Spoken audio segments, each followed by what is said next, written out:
Okay, here we are live. We are here for another episode of Chiropractic is Sexy. I'm Dr. Paula Ruffin.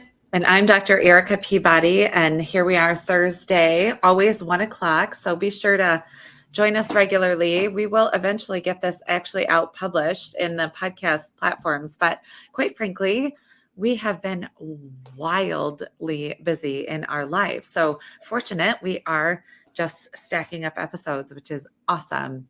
And you know what I heard last week? I don't know if I shared this with you. YouTube is the number one podcast platform.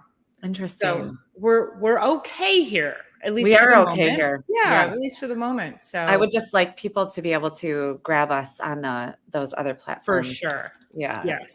That's where I do all my listening, and I do a lot of podcasting. So. We need to get trending, right? Yes. Get trending. I did see that a friend of ours was trending in the podcast world. I saw that too. There was actually something really, really, really beneficial. I think he posted this morning, and I was like, wow, that is super legit. You know what? Let me just actually look back, because I was going to screenshot it and send it to you, because I was like, wow, this is a really, really awesome. Let me just look really quick.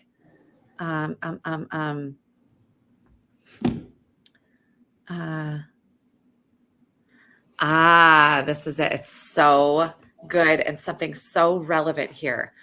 He says, and this was actually last night at some point, if a man has his health, he has a million dreams. If he doesn't, he has one.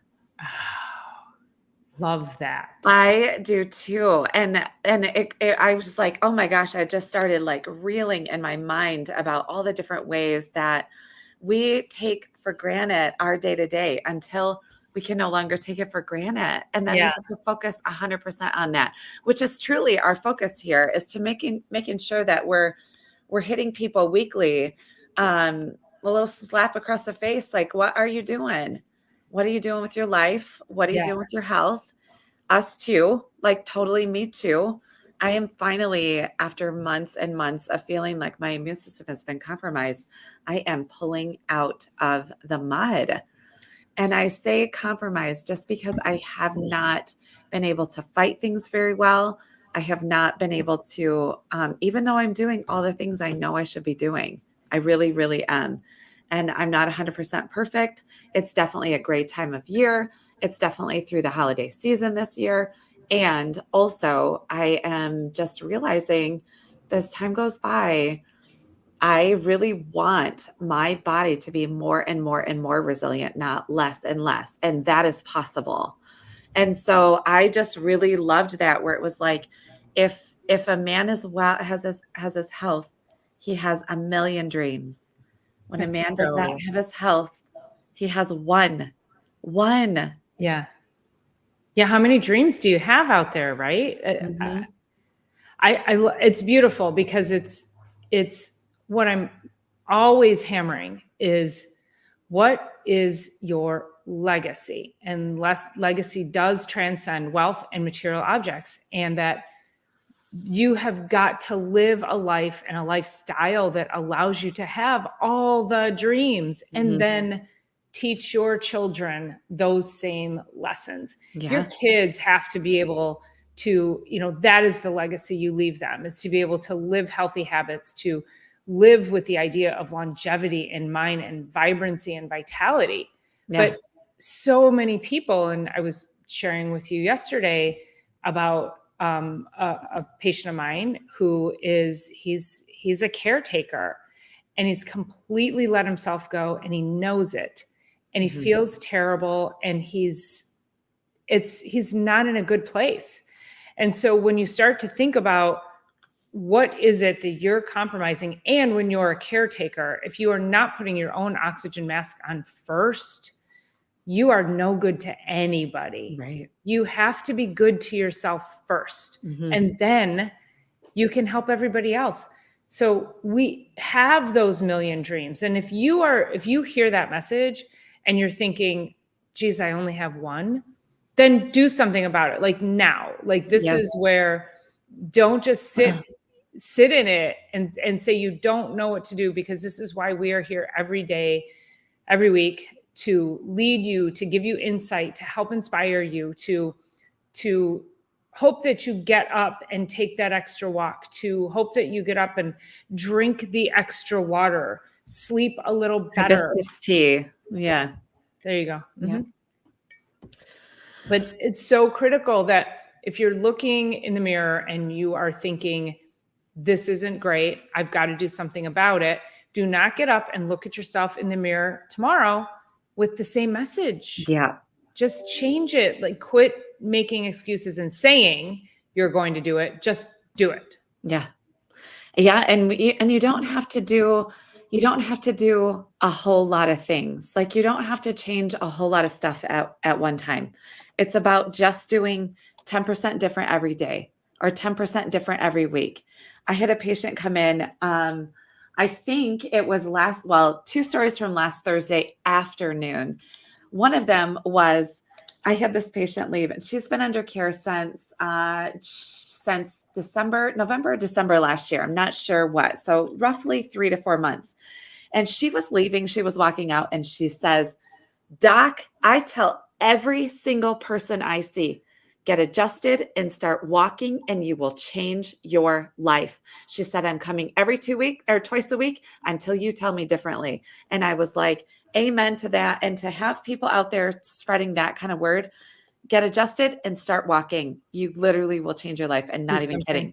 Yep. And you said 10%, but I want everybody to understand that 1% is probably what I meant, but yeah. Yeah. Okay. Because I was going to say, sounds really big. Water is hot at 211 degrees. Mm. At 212, it is steam. That is the change that 1 degree, 1%, one step, one little thing can make in your life every single day. Yeah. You go from water to steam in 1 degree. Yep. So it doesn't have to be big leaps and bounds. It just has to be on that one.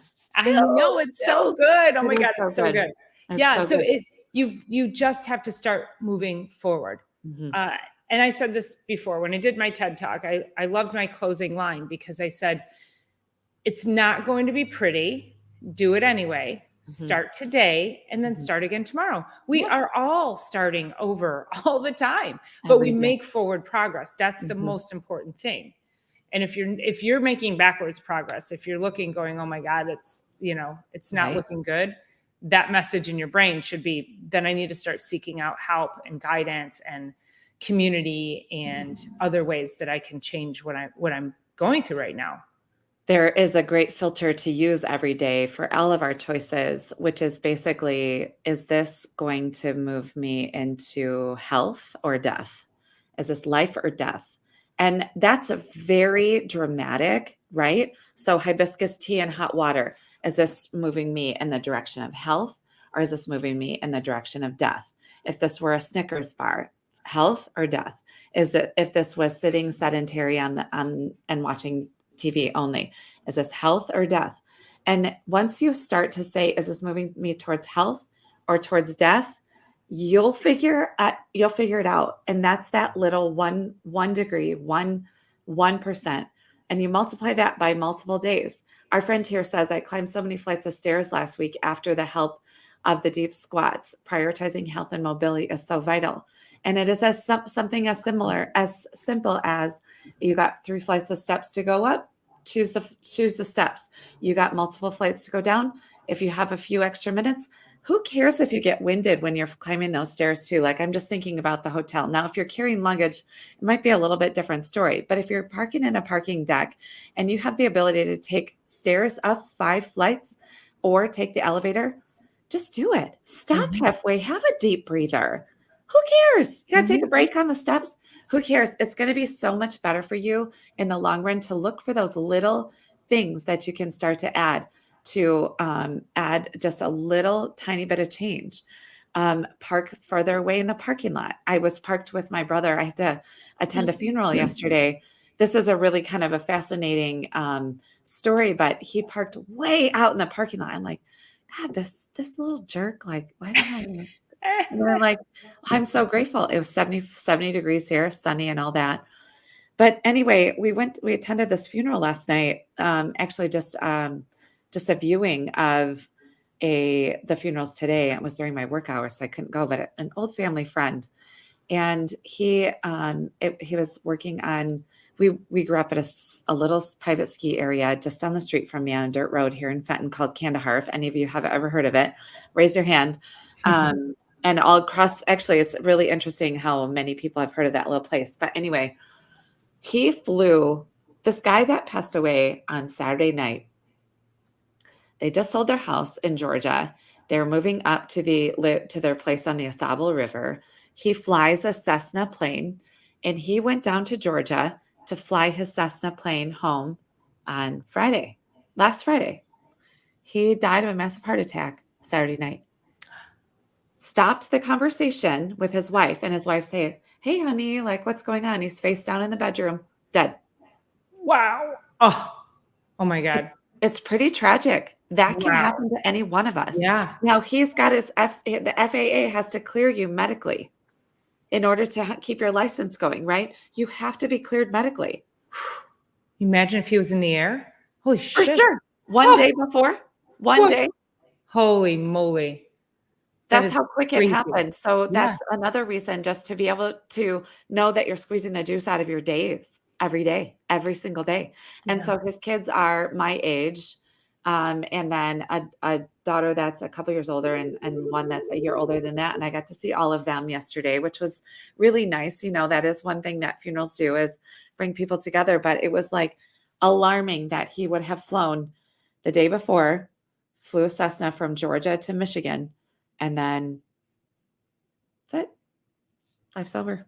Wow. Yep. The clock expired. Yep. It's crazy. Your card's going to be pulled. It's just a matter of time. Yeah. Yeah. And we can only hope it's that quick. Yes. And that is such a blessing. It's not a long and degenerative process. Unfortunately, there's a lot of sadness, a lot of grief. Yes. Yeah. And that also is why we like to get on here. And what's that? Knock on wood. Knock on wood. I know, I got lots around me. Yes. Yeah. And was it you who makes fun of me, or my girlfriend? I think it might be Heidi, who makes fun of you. And I go, yeah, my mom just dropped dead, you know? Yes. Yeah. She just dropped dead. I'm like, what? She passed away? No, she dropped dead. She just dropped dead. She just dropped dead. I was like, okay. Yeah. Right. Did, you know, it definitely has more impact, right? Because you're like, well, when you say somebody passed away, it doesn't mean that when I say she dropped dead, you're like, oh, she was just alive 1 minute and dead the next. And it's like, nobody wants to like live in, Disasterville for weeks or months or years on end, right? I mean, she just dropped dead. You guys are wondering. So so I had that. So, well, eventually we'll get to principle number 10. I know you guys are all like, what is it?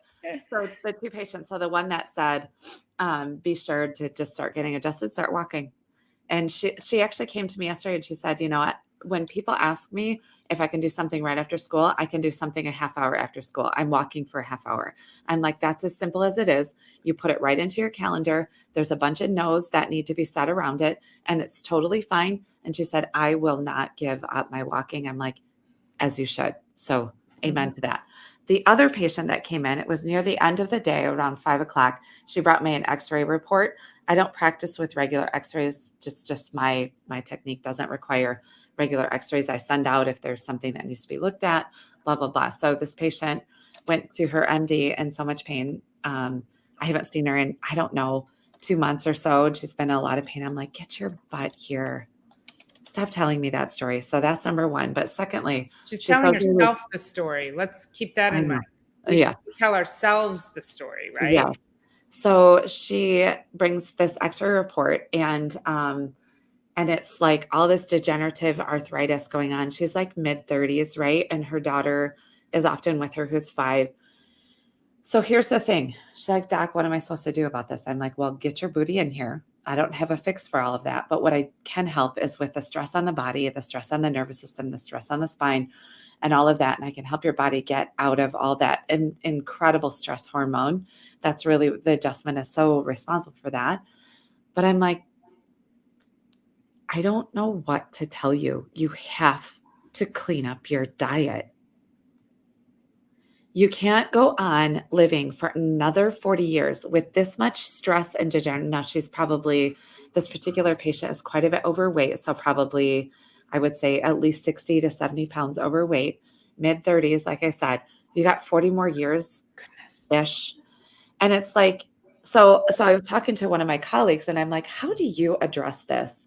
Because what I don't want is I don't want to fix all of that for them. I want people that are going to take accountability for their life. Eat well, move well, think well, drink your water, get your rest, get adjusted, right? Ad nauseum, I will say that. But it's like, do you want to know the truth? Or do you want and so he just says to me, I'm like, how do you address this with your patients? And he's been in chiropractic for a long, long time and a few more years than I have, and addresses a lot of people globally. So anyway, I said, how do you address this? And he says, I just ask him, do you want me to tell you the truth? Because the truth is, you got to get your body together. You got to get your health principles together, and you got to be consistent with them. And it has to be every single day of your life. Guess for how long? The rest of your life. Mm-hmm. There's no easy way around it. There's no Mm-hmm. shortcut. Mm-hmm. There's no shortcut. Mm-mm. Well, and people ask me, and I think I talked about this on either the Sunday show or the Monday show, but when people talk about hacks, right? So different hacks for health. And that makes people think that there's a shortcut, right? Mm-hmm. So I have a bit of a problem with that word, but I'll use it occasionally with the premise of, this is kind of a hack that you can use. However, it's not a shortcut. There's no quick, simple way around any of it. And this is what put me as a chiropractor onto the functional nutrition path, because I started to realize that I was missing this whole piece, and that I'm living a life and a lifestyle that I felt incongruent to not teach and guide and lead other people to that place, because I know how great living this way has felt for me. Right. That's how I want my patients to feel. So if you come in, I can't out adjust a poor diet. Right. You can't out exercise a poor diet. Right. There's none of that. So, and then of course, chiropractors get teased along the way, right? You chiropractors think you can cure anything. And, if you are going to a chiropractor who says, I'm going to cure your cancer, Mm-hmm. or I'm going to cure your obesity, it doesn't work that way. You have to take responsibility for your health. We are here to guide and direct your nervous system into a place that it is in alignment with giving you the most power possible for your life, for you to be able to live a beautiful, vibrant, healthy life. Mm-hmm. So taking that level of responsibility, chiropractic is an inside out approach. So we're sitting here and we're talking about the 33 principles and innate in your nervous system, and healing comes from within, and everything takes time. And we keep talking about that. However, if you are not taking the steps that Dr. Eric and I always talk about to implement to in all the other pillars, then you're actually utilizing chiropractic as an outside in approach, meaning it's no better than an aspirin. It's no better than some icy hot on your skin. It's no better than all of these outside in approaches, because if you can start to put all those other pillars into place, you will experience the inside out power of chiropractic. Mm-hmm. And that is where the magic is. Mm-hmm. That's my soapbox. Pace. I know. It's a change of for sure. But get started. The momentum grows, the better you feel. Yeah. So it's actually truly goes back to the law of inertia. And the law of inertia says a body in motion or an object in motion, but I just turn it to a body in motion tends to stay in motion, and a body at rest tends to stay at rest. And so, motivation out there isn't going to be the key that drives us.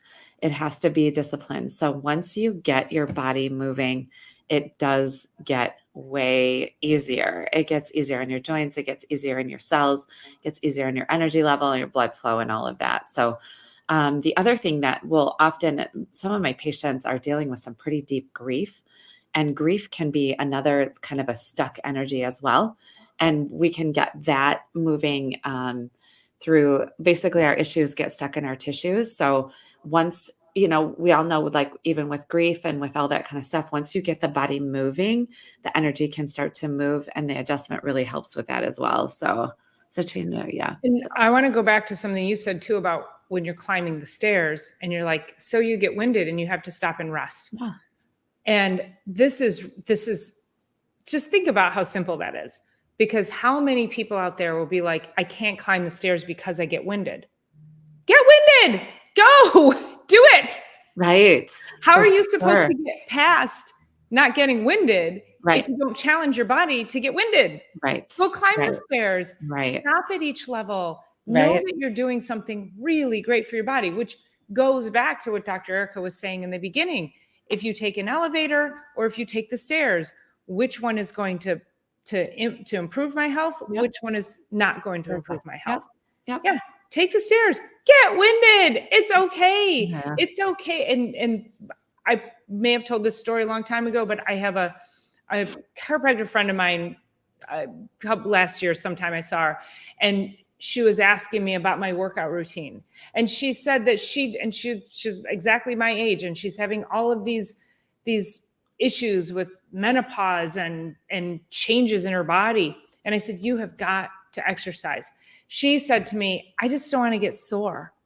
And I go, girl, I am sore every day of my life, but I feel strong in my soreness. Like, it's okay to feel a little sore. And if you're doing it right, you're going to have a little soreness in tension. So don't not do it because you're going to be sore. Or didn't we talk, was it you that said, people handing out Advil on the golf course? Yes. Or something? No. It was on before a bachelorette party.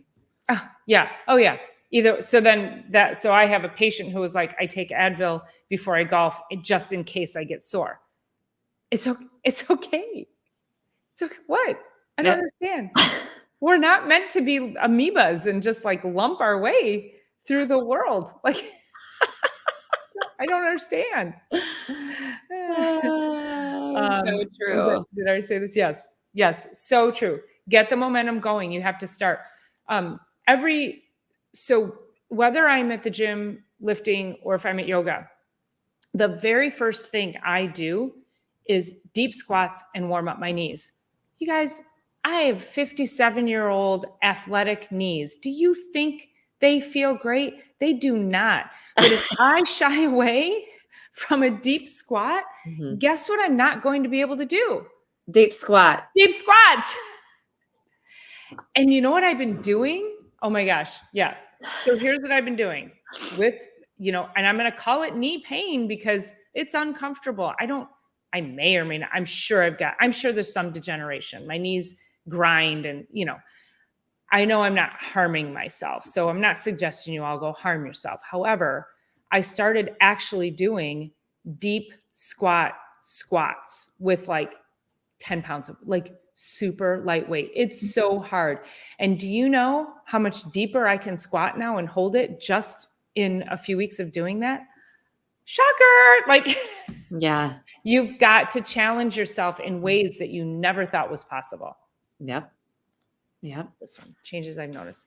Oh, so Shawnee was saying she started a 10-minute yoga routine before bed and when she wakes up in the morning. This is bravo to Shawnee. She's able to move without kinks and pinches in the morning. After that set, right? You get up and you feel the kinks and pinches. So you've got to do something to flush those out, right? Fall asleep faster, which means you're sleeping better, which is amazing. And it helps to decrease the stress. So bravo on you, Shawnee. Way to go. That's we're super proud of you and keep us posted on your progress. Yeah, that's awesome. Forward to my adjustment. Mid-April, I was rescheduled. What does that mean? That should be like mid next week. What? Yeah. We're big proponents that you should be getting adjusted weekly. And I will full disclosure, I still haven't found a chiropractor in my area along my path that I can get adjusted weekly. I see Dr. Erica once a month because she's up where my hairdresser is. I can tell you beyond a shadow of a doubt, I am not functioning at my fullest because I've not been able to get my weekly adjustments. Sadly, my friend passed away. And so it's been a few months and I've been trying to I have to figure out a routine, but I don't feel at my best. So I'm urging you, if you don't feel at your best, get thee to a chiropractor. Get thy Like just booty seriously, in I gear. know. Yes, I know. Yeah.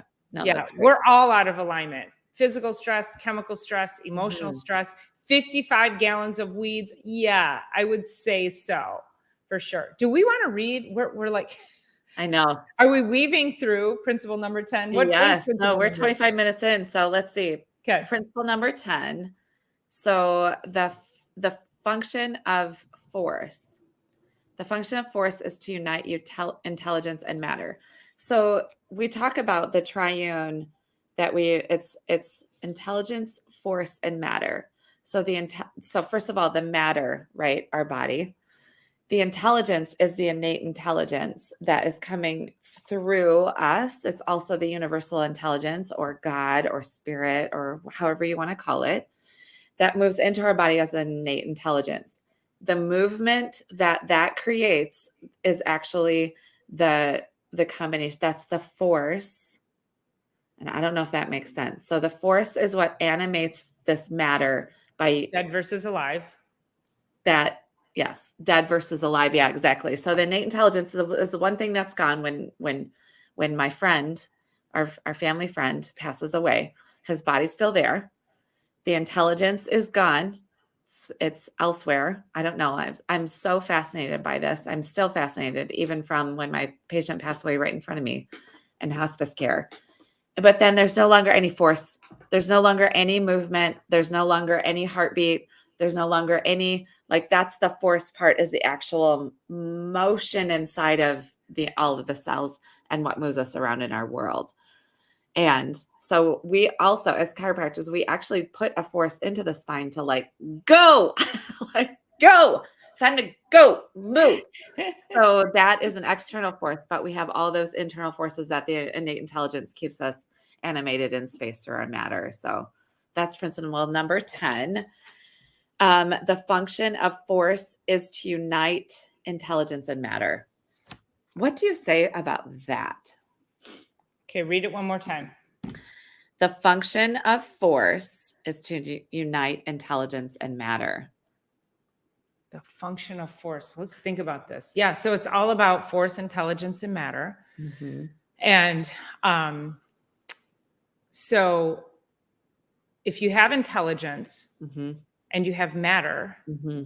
but you don't have the force is what Right. moves it, Right. right? The force Right. is what moves us. That's the What, movement. Yep. yeah. Cellular and big scale and Yeah. through the world and all the Mhm. things. Yeah.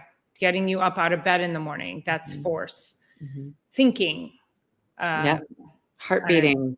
Yeah. Exercise, which we've talked about, squatting, going upstairs. It's all of it. And that is, so yeah, it's just part of the principles that we work with. And I do have to say that, so except for a couple of them, they feel repeat, but it's basically constantly, it's not repeat. There's slight nuances, but it's basically those three things we always have to remember what life is.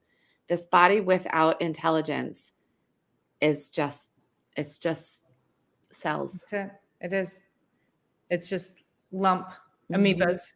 Mm-hmm. Yeah. And then the body with intelligence would be, or the matter with intelligence would just be like a non-moving,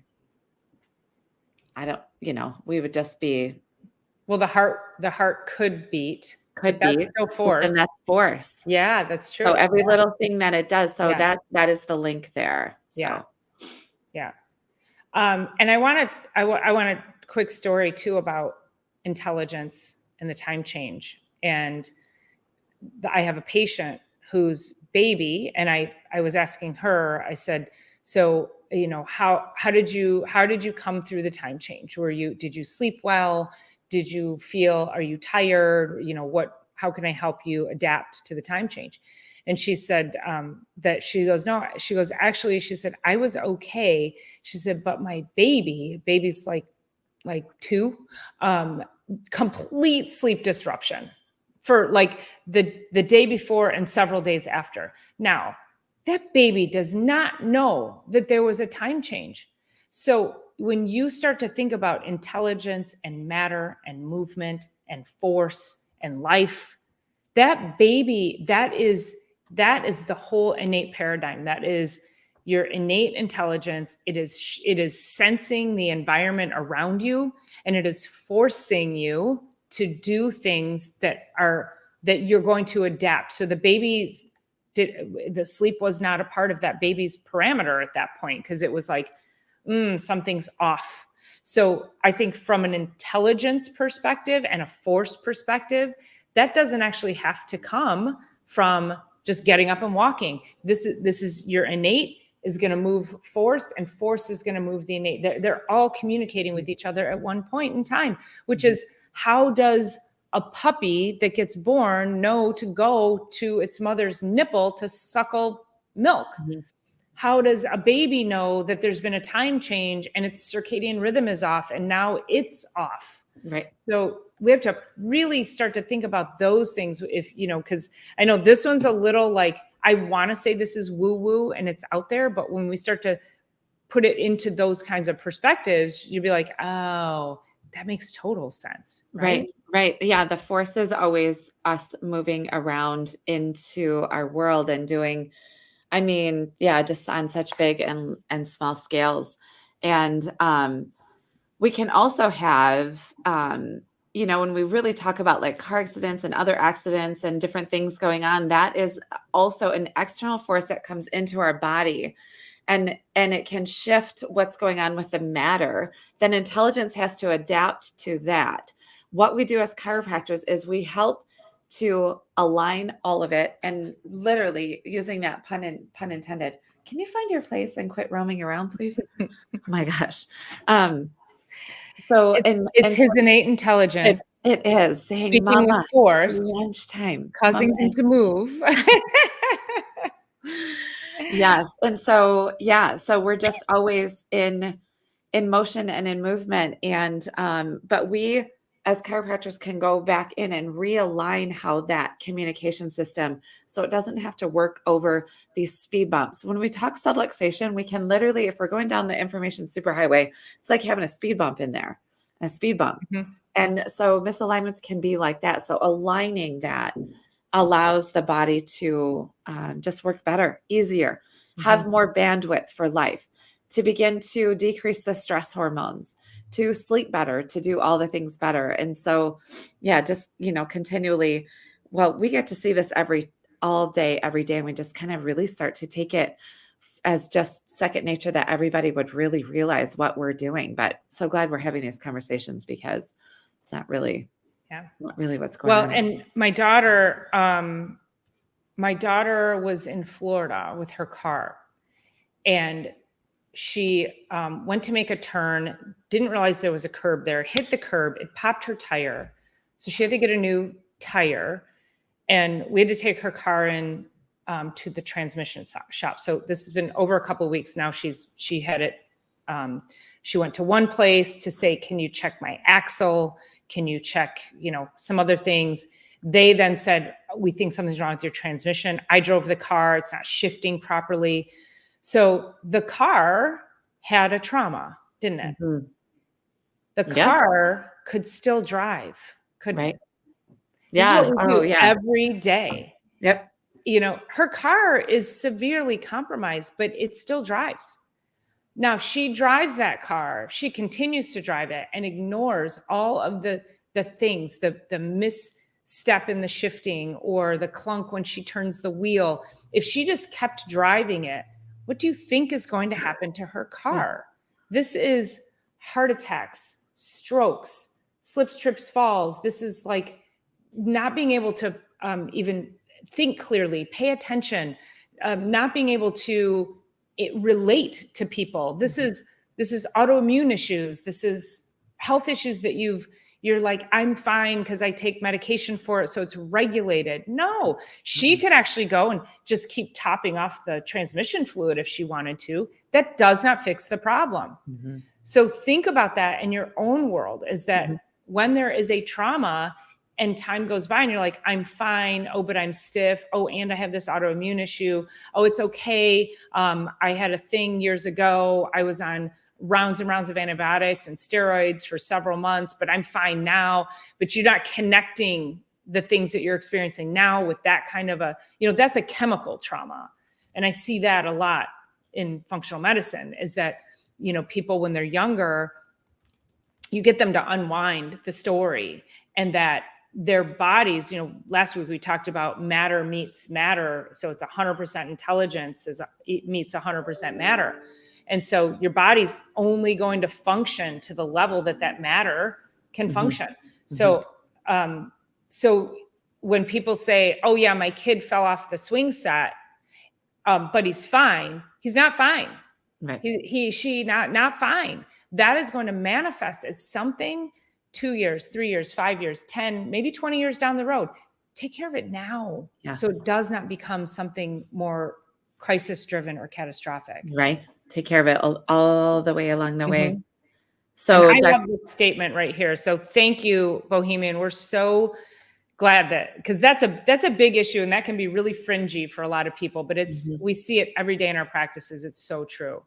Well, Dr. Paula, as she was talking about her daughter Hannah and her car. So we've all driven a car, especially, maybe our first car, second car, somewhere along the way, or the car we're driving right now.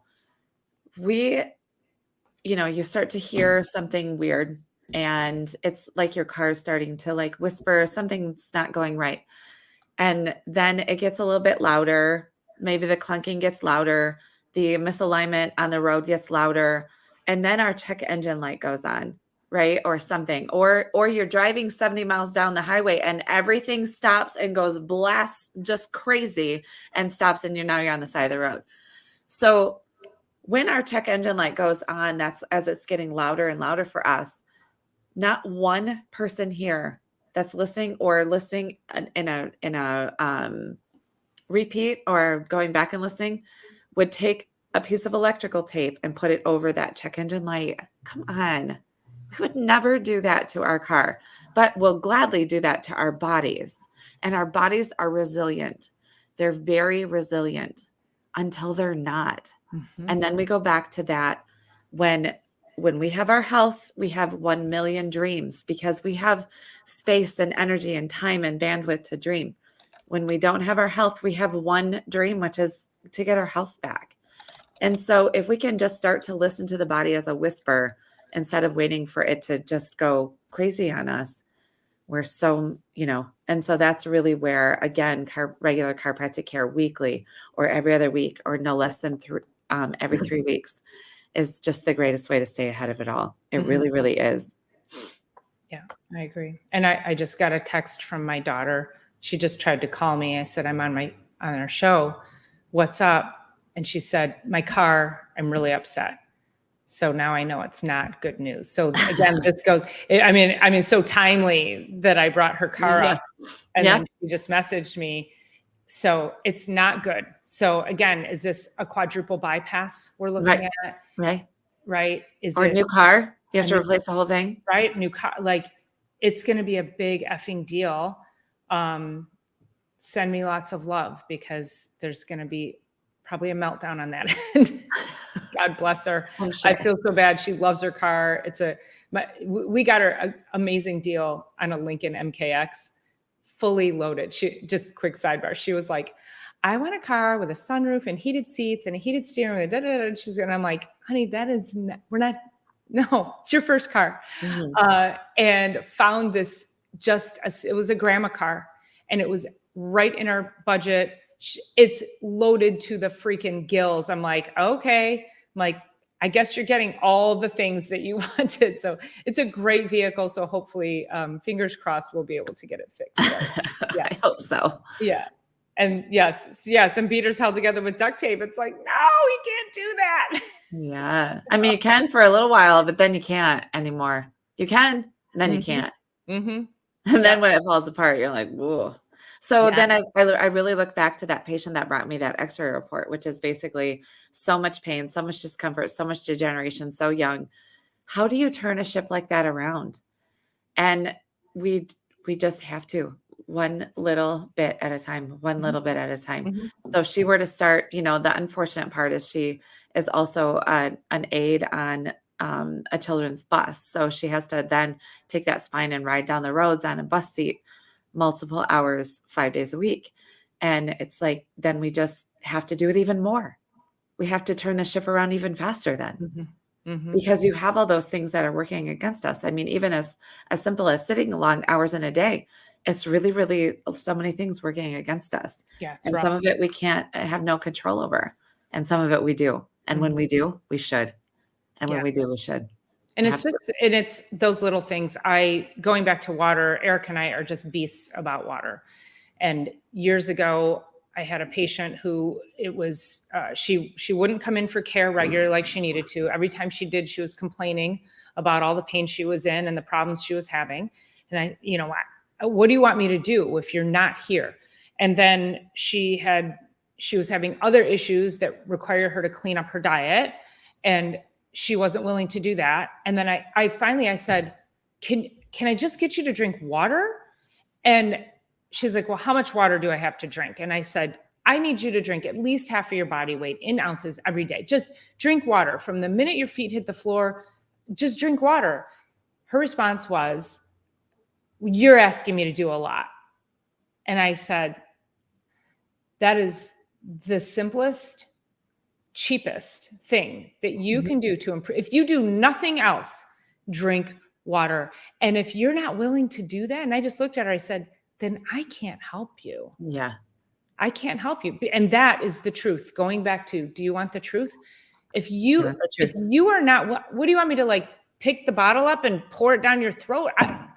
There's nothing we can do for you, right?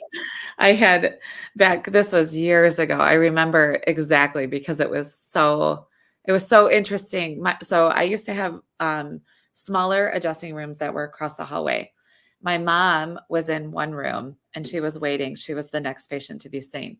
And this guy named Frank was on my table. And he was the good old fashioned like Italian. I think he had a window cleaning business, if I'm not mistaken. So he would be often in harnesses and things like that.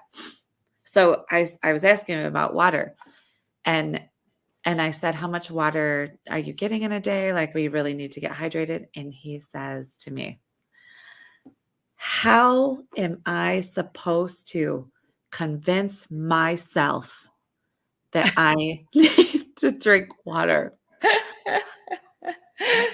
And my mom in the other room started giggling, and once I got done with, because I don't know how to answer that. How am I supposed to convince myself?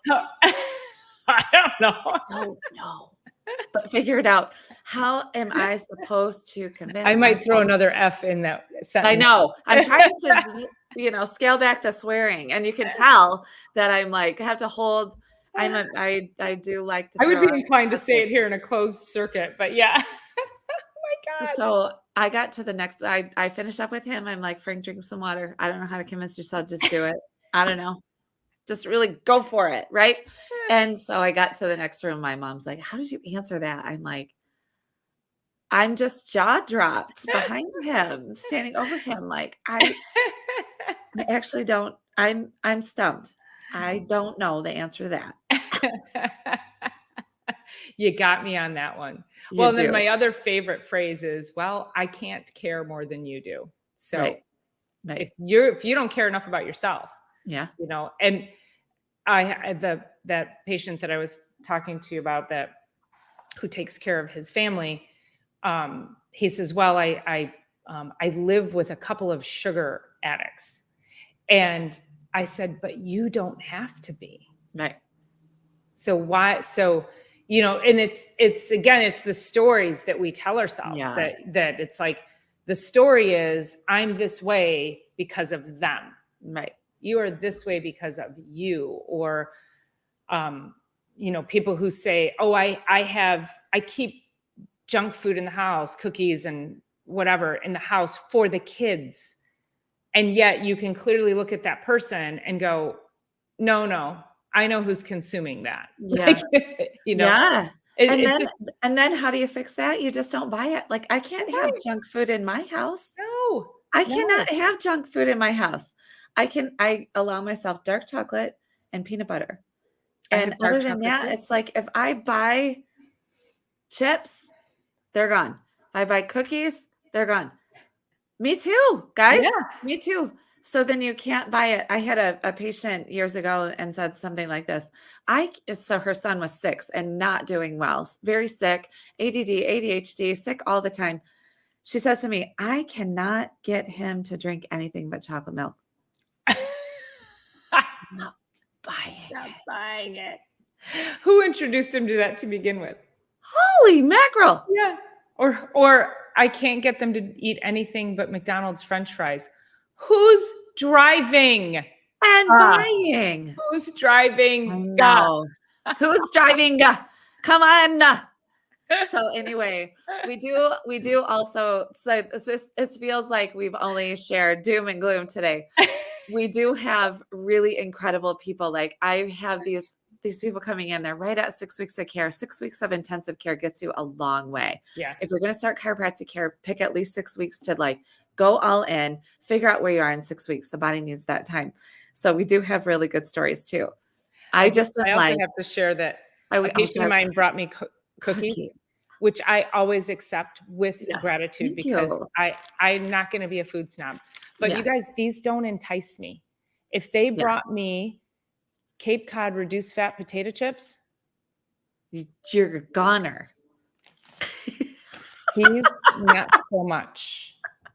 I had a patient that used to bring me the Subway white chocolate macadamia cookies, which are to die for. Oh, gosh. And I had a freezer full. I would throw them in the freezer thinking, on that one moment I want a cookie. Yeah. I had a freezer full and I never stopped him. Every week he'd bring me cookies and I'm like, thank you so much. Like, because people want to give too. They do want to give, and you do need to receive too. Yes, so. I'm not going to be a food snob. So yes, Kenny, you should be. You could eat the cookies for sure. My bank stopped by yesterday and they brought me like an Easter basket full of stuff. I'm like, right. And then so my nephew comes in yesterday afternoon. He's like, hey, Auntie, can I go to the back and get a treat? I was like, yep. And I was realizing I put it in the fridge and it was like Reese's peanut butter cups and those malted eggs and all that. And either I ate them all and didn't realize it, or that little stinker grabbed all of it. I had one little tiny Reese's cup, oh my God. Which is good. That's good enough for me. It's like, I just need one little treat. Thank you so much. I need one little treat. And that little stinker took the rest, which is what it is, funny. So anyway, it is 1:48. I know you got to go. Yeah. Give us reread principle number 10. Give us 11. Okay. Principle number 10, the function of force. The function of force is to unite intelligence and matter. So just think that interchange of like where all the motion happens for the entire body, cellular and big level. Okay. Number 11, the character of universal forces. Now this is where it gets good. The forces of universal intelligence are manifested by physical laws, are unwavering and unadapted, and have no solitude for the structures in which they work. Ooh, this one's going to be good to unpack. I know. Woo! Seriously. That is really good. Oh so we will be, of course, back next Thursday. We are just having so much fun and so glad that you guys are all here. Thank you guys so much for your love and support. Please share this out with everybody. Yep. Share it on your channels, and love all the comments and the engagement. So thank you so much. And we'll see you guys next week. Love you so much. Bye.